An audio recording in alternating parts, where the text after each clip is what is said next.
ان الحمد للہ والصلاة والسلام علی نبی۔ شادی کی حکمت کیا ہے اور شادی نہ کر کے کس برائی کا ارتکاب کیا جاتا ہے؟ سورہ نساء کی آیت نمبر 16 ہماری رہنمائی کرتی ہے۔ وَالَّذَانِ يَأْتِيَانِهَا مِنْكُمْ، اور تم میں سے جو دو ایسی بے حیائی کا ارتکاب کریں، فَآذُوهُمَا، تو انہیں ایذا پہنچاؤ، فَإِن تَابَا، پھر اگر وہ توبہ کر لیں، وَأَصْلَحَا، اور اپنے آپ کو درست کر لیں، فَأَعْرِضُوا عَنْهُمَا، تو ان کے معاملے میں اعراض کرو۔ ان اللہ کان توابا رحیما، بے شک اللہ تعالیٰ توبہ قبول کرنے والا بے حد مہربان ہے۔ تفسیر تبصرہ اور فی ظلال القرآن نے یہ لکھا کہ یہ دو ایسے مردوں کے بارے میں ہے جو آپس میں ہی برائی کا ارتکاب کریں۔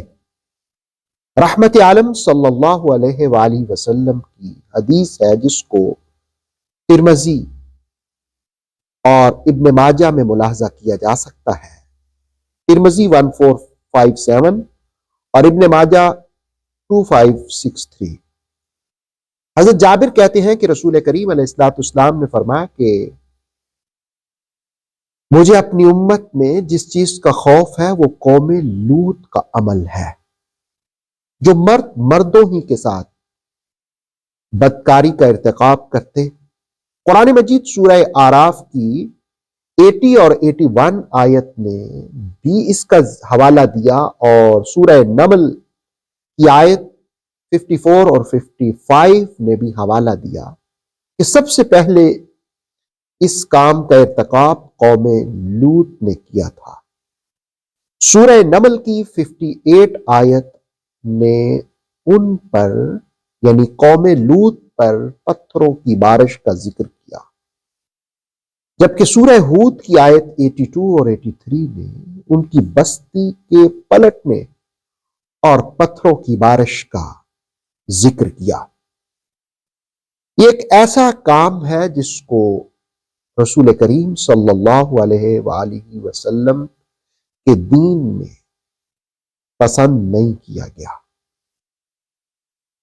مستدرک کی حدیث ہے کہ رسول کریم علیہ السلام نے فرمایا کہ جو لوگ عہد شکنی کرتے ہیں ان میں قتل عام ہو جاتا ہے، جن میں بے حیائی ہوتی ہے ان پر اموات مسلط ہو جاتی ہے، اور جو لوگ زکوٰۃ نہیں ادا کرتے ان سے بارش کو روک لیا جاتا ہے۔ المعجم الاوسط کی حدیث نمبر 8492 جو حضرت ابو ہریرہ رضی اللہ تعالیٰ عنہ سے روایت ہے، اس میں رسول کریم صلی اللہ علیہ وسلم نے 7 لوگوں پر لعنت کا ذکر کیا کہ اللہ آسمانوں پر سے ان پر لعنت برساتا ہے، اور جو پہلا شخص جس کا ذکر کیا اس پر 3 مرتبہ آسمانوں سے لعنت برسائی جاتی ہے۔ وہ شخص ہے جو قوم لوط کا عمل کرتا ہے۔ اور اس آیہ مقدسہ میں کہا گیا کہ فَإِن تَابَا، اگر وہ توبہ کر لے۔ یہاں میں ایک بات ذکر کروں گا کہ شادی کرنے کی حکمت کیا ہوتی ہے۔ شادی کرنے کی حکمت یہ ہوتی ہے کہ دانا وہاں ڈالا جائے جہاں پر فصل برآمد ہو، یعنی شادی کی حکمت یہ ہے کہ اولاد ہو، اور اگر اس قسم کا ارتکاب ہو جس کا ذکر اس آیت میں کیا گیا تو وہ حکمت تو ختم ہو گئی، نسل تو انسانوں کی آگے نہ بڑھے گی۔ اس لیے شادی کی حکمت یہ ہے کہ نسل آگے بڑھے، اولاد ہو، اس کی تربیت اچھی کی جائے۔ لیکن جس وقت بے راہ روی کا شکار ہو جائے اور اس کام کا ارتکاب کیا جائے، لیکن اگر احساس ہو جائے تو قرآن مجید کی آیت سمجھاتی ہے توبہ کرو۔ توبہ کا مطلب یہ ہوتا ہے کہ اپنی زندگی کے اندر چینجنگ لے آنا، تبدیلی لے آنا۔ دراصل سزاؤں کی حکمت ہڈیاں توڑنا نہیں ہوتا.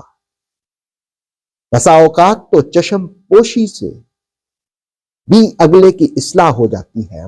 مقصد تو یہ ہے کہ معاشرہ اچھا ہو، اچھا معاشرہ، اچھے لوگ پیدا ہوں.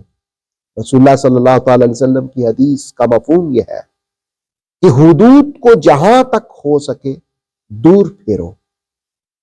یعنی اگر بھولے سے، غلطی سے کسی سے گناہ کا ارتکاب ہو گیا تو اسے چاہیے فوراً اللہ کی بارگاہ میں توبہ کرے، اپنی اصلاح کرے. اور پھر قرآن مجید نے معاشرے اور سوسائٹی سے بھی کہا کہ فَأَعْرِضُوا عَنْهُمَا، اس سے اعراض کر لو اس معاملے میں. اللہ توبہ قبول کرنے والا، رحم کرنے والا ہے. اللہ رب العالمین ہمیں کتاب مجید کے مطابق اپنی زندگی کو ڈھالنے کی توفیق عطا فرمائے. اوتھینٹک اسلامک نالج کے لیے نور وحی یوٹیوب چینل کو سبسکرائب کیجئے، بیل آئیکن کو بھی لازمی پریس کریں. نور وحی کے فیس بک پیج، ٹک ٹاک اور انسٹاگرام کو بھی فالو اور لائک کیجئے تاکہ ہماری ہر نئی آنے والی ویڈیو آپ تک بر وقت پہنچ سکے.